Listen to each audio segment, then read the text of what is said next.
to the Parental Playbook Podcast. I'm your host, Mark Hayes, a 30-year broadcast news veteran, now helping parents become more connected through dynamic communication with their student athletes. And we have a very successful graduate student athlete here, Division I basketball player, and my former neighbor, Justin Brown. Justin, what a pleasure to see you. What a pleasure to see you too. Yes, indeed. It's like family, bro. Really is. You know, last time I saw you, you were tightened up in the back seat of your mom's car with a seatbelt on, and now here you are, 6'6", doing your own thing, grown up, man. Came a long way, man. Yes, indeed, man. We're so proud of you. Thank you very much. So let's first of all, let's help parents out here a little bit.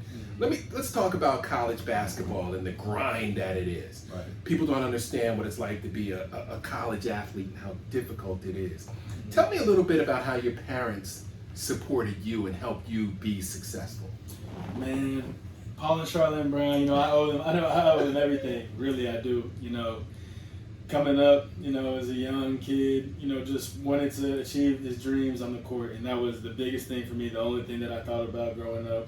You know, once I started realizing that I was pretty good at basketball, you know, I just wanted to take it as far as possible. And, you know, coming up, I was really under-recruited in high school and everything. Ended up getting the opportunity, because of my parents, to go to a prestigious basketball school, such as Hargrave Military Academy up in Virginia. Sure. Nice. You know, parents paid that you know, pretty penny to send me up there. You know, they were really taking that sacrifice and taking a chance on me. You know, they really believed that I could play at the highest level, and, you know, it made me believe in myself even more. So, you know, went up there, you know, took care of business, got, you know, 20, 25 offers within that year. Wow. And, you know, as soon as I got, you know, an offer and, you know, from a school that I really thought, you know, fit me, you know, I took a swing at it and ended up going to South Florida, University of South Florida. So, Nice. Yeah, I remember when you got there, you were doing a walk around on campus. You were riding a golf cart. Yeah, you remember that? Yeah. Run with the Bulls. I remember I did that campus tour. There was about 2-3 parts to that tour too. Yes. So I remember that. That was the beginning of, you know, me behind the camera, getting comfortable from behind the camera. So, right. Yeah. I was like, look at JB. Okay, you need to do your research for sure, because that's even all the time. Yeah, I remember when your dad told me you were going, because I remember when you were at Hargrave, and I was like, wow, he must have grown into a nice player. But tell me about the college basketball grind, right? Because my son played college hockey, my youngest, right? Never went on spring break. 5 years of college, no spring break. This is the thing that people don't understand, right? Now, you don't want to go to spring break when you're playing college basketball. You want to be in March Madness. As I said, you're on spring break and you are on a losing team that year. Right. And, you know, that's unfortunate. Sometimes, you know, having spring break at the end of your season, that's a good little way to decompress and everything. You know, I unfortunately had to experience it, I think, once in my college career. So, you know, as fun as it was to enjoy spring break, I really wish I was on that court. More so. Oh, absolutely. Spring break. You know, I lived in Florida anyway, so I can just go to the beach any day I want to. So, you know, that wasn't even that much of a difference, really. So. Right. Now, one of the other things I know your parents instilled in you, because I know them well, was your education. For sure. You've been a top flight student all through college. You even got your MBA when you transferred to UAB. Right. So tell me a little bit about, you know, the pressure that's, you know, oftentimes self-imposed because of college sports, right? First of all, it's not a sport anymore, it's a business. So you got to keep up with the game. And then number two, you know, the one thing that a lot of athletes usually will kick to the side is their academics. But you managed to hold them both down. Yeah, definitely did. I think that was just because it was instilled in me from such a young age. You know, if I didn't take care of the class back when I was back at home, you know, I was getting whooped at the crib. So, you know, that was just something that, you know, just eventually was just etched into my brain. Like, handle school and the rest will handle itself. And, you know, I got to college, you know, there were difficulties along the way, obviously. You know, there's so many new experiences and you're on your own. You don't have your parents in your ear telling you to do your homework and things like that. So you got to take that, you know, upon yourself to handle that. You know, I think I learned a little bit of that while I was at Hargrave. I was away from home for a whole year. You know, went home maybe 2 times that year. So, you know, that really started to build up that sort of discipline, you know, that prepared me for college and to be able to handle basketball and school at the same time, you know, and social life, you know. being in an environment such as Tampa, Florida, you know, there's plenty of things that can distract you. Yeah, you know, I'm sure. Plenty of things. So, I'm sure. you know, really being able to handle school and basketball and my social life all at once and being able to, you know, thrive in each area was, you know, a blessing in itself. You know, was able to really enjoy my experience and really, I feel like, get the most out of it. So, you know, the time comes, and I know this was difficult, and I'm sure you probably had some help from your parents. You graduated now twice, right? Yeah. From South Florida, UAB, and now you got to figure out what you're going to do with your life. Talk me through that transition process when you realize, oh man, you know, my basketball career might be over. Right. You know, because for me, I wore my football equipment back to the dorm, locked the door, and my coach was banging on my door saying, Mark, I need my helmet. Right. You know, the season is over. Give me your equipment. Sure. And I was just so, it had hit me like a ton of bricks that I wasn't going to play another football game. And so I know how difficult that can be. How did you manage that process? Well, for me, you know, going from South Florida, you know, transferring to UAB, you know, we got that extra COVID year in eligibility. You know, South Florida had a ton of individual success. You know, scored 1,000 points, was top, finished number 4 all time in 3-pointers made there. You know, built, you know, you could say my own legacy there, you know. Established amazing connections that, you know, I'll have for the rest of my life. And, you know, thankfully I was able to do that. But, you know, when I got to UAB, it was a little bit different of a dynamic. You know, we had a stellar team, first of all. You know, went to the tournament, and that was amazing. Yeah.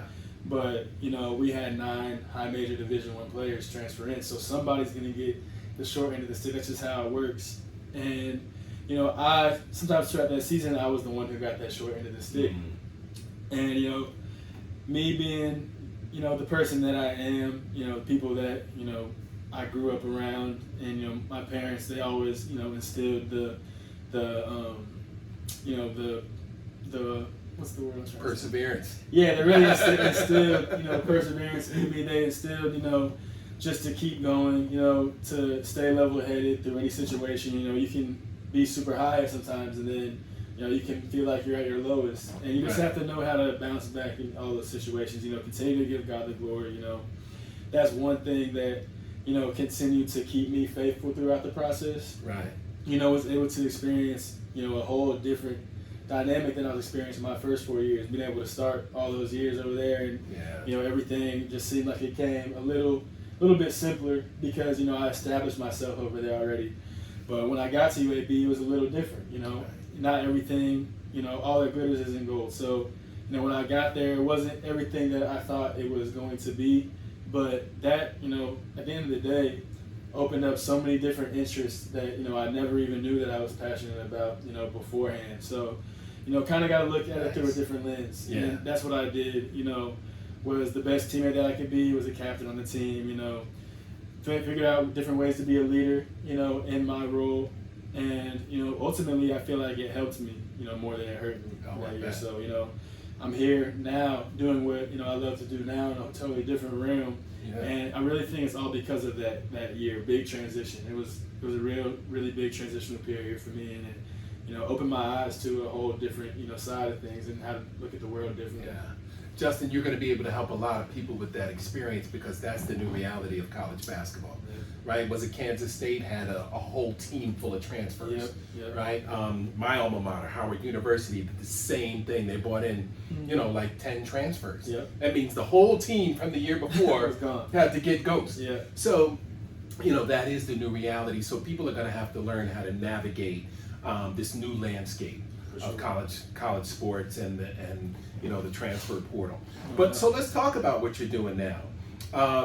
You know, being an agent, right, in the NBA space and recruiting basketball talent, that means you got to evaluate talent. For sure. Right? So you got a lot of friends out there that are still playing. Yeah. I'm sure they're calling you saying, hey, have you heard about my draft prospects? I periodically get calls and text messages from friends, you know, asking, you know, hey, put a word in for me here and there. You know, I do what I can where I can. You know, I'm not at the top of the totem pole where I can just, you know, say the word and it's But you're on your way. But yeah, that's exactly what I'm trying to do. I'm going to continue to get 1% better every day until I get to where I want to be in this profession.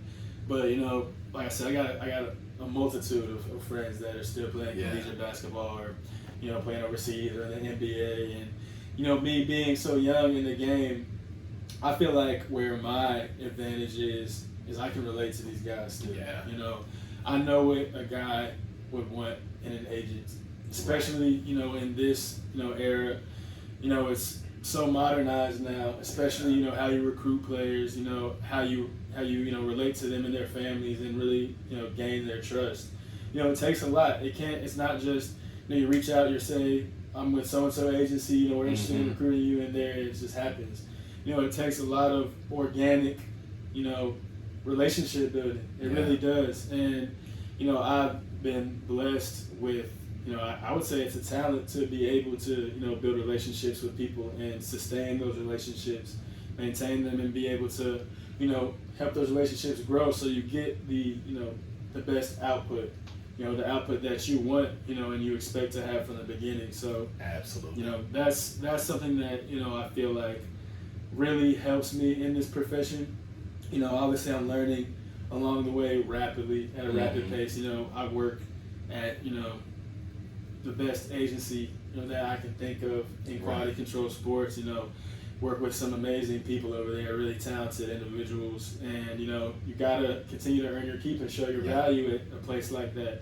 And being able to learn from them, and it's really important to be in a space where you can make mistakes and learn from those mistakes, because when you have that sort of leeway to do so, you're able to improve at a quicker rate. You're not always looking over your shoulder like, oh, did I just mess up here? Did I mess up there? You're allowed to be yourself. Right. And the more you're allowed to do that, the more organic things seem to come, and things start coming to fruition when you're able to do that. So, yeah. So one of the most important things I think your parents have done for you is to help you understand why it's important to be able to build relationships. Right. But in order to build those relationships, you got to be able to communicate. Yeah. And so all those post-game press conferences have now paid off. Oh yeah, for sure. Had more than I can remember, for sure. And, that definitely helped me in a public setting. Being behind the camera, answering questions on the fly, everything in that nature. It helps. Looking back on it, in hindsight, I was like, oh, I got to go to this interview again. I want to do the interview. But, looking back on it, those things really helped me get to where I am now, and being able to communicate with people from all different types of walks of life. That is imperative in this profession. You have to be able to relate to any and every type of person and find some common ground with the people that, you potentially, want to represent. If you don't have that ability, I feel like, it's difficult to really, do what you want to do. And you can understand it from a player's perspective, right? And help these guys understand why it's so important that when that well, first of all, the camera's always on. Yeah. But when it's on you, why it's so important to put your best foot forward. Oh, yeah. And especially now, and we can talk about this too, but the globalization of the game. You were in Vegas recently. You got to saw the next coming of the NBA in VW, the big fella. What'd you think of Victor Wembanyama? He's a talented young individual. I'm not gonna lie. He's gonna be like that. He obviously needs to get his feet wet a little bit. Right. Completely different style of basketball being played in the NBA than it was in France. I feel like he's gonna come along just fine, especially going to a class organization like the San Antonio Spurs. They do a great job of developing that international talent. He has players like Tim Duncan, Tony Parker, Manu Ginobili, mentoring him. Right. So I think it's gonna work seamlessly for him. As long as he continues to stay healthy, continues to work on his game and get stronger, build his frame. Sky's the limit, for him. He's a great talent, great talent. Speaking of the change in face of the game, also in Summer League, we saw a couple of these high-round draft picks. Scoot Henderson, a couple of these OTE players, overtime elite, is really changing the game along with the G League. Yep. Right? Yeah, But so now you don't just have to go to college. You Mm-hmm. come out, maybe you go to the G League, maybe you go to overtime elite, and then work your way up from there. There are different pathways now for success to get to the NBA. Yeah. Is that making it more competitive, do you think? I think so. I definitely think it does. You know, it also helps some of these players that, you know, might not fare so well in the college landscape, you know, develop, you know, and get to, you know, their highest potential, you know, at a quicker rate. You know, there's even, you know, the NBL out in Australia, they offer, you know, a program for, you know, players to come over and still be job eligible, play that 1 year. Like LaMelo Ball, he went over to Australia, played that 1 year, and came back and, you know, was a top 3 pick. You know, they weren't expecting him to be what he was until he went over there and showed that he could do that against professional players as well. So, you know, it just depends, you know, the type of person, you know, and player that you are. But, you know, you can succeed from so many different levels now. You know, whereas before it was you got to go to college, and that's the only way that you can get to the NBA. You know, now there's all these different outlets like OTE, G League Ignite, the NBL. You know, it really helps, and it does make it more competitive for sure. That's why you see so many of these guys, you know, taking that opportunity, because certain leagues, you know, help you showcase your abilities, you know, a little better, and that's just the way it is now. You know, you gotta really make that decision for yourself in your career, and, you know, figure out if that's the best one for you. And, you know, you obviously have your support system to help you make certain decisions like that, but I do think it makes it a little more competitive. Nice.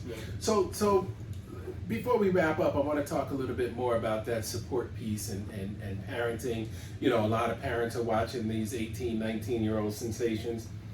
Everybody's not going to be that, right? But you can be Justin Brown, right? If you're really, really talented. But, you know, if you're just going to use basketball and not let basketball use you, you're still going to need a support system. For sure. So what advice would you have, you know, based on your support system for parents out there whose kids are really talented too?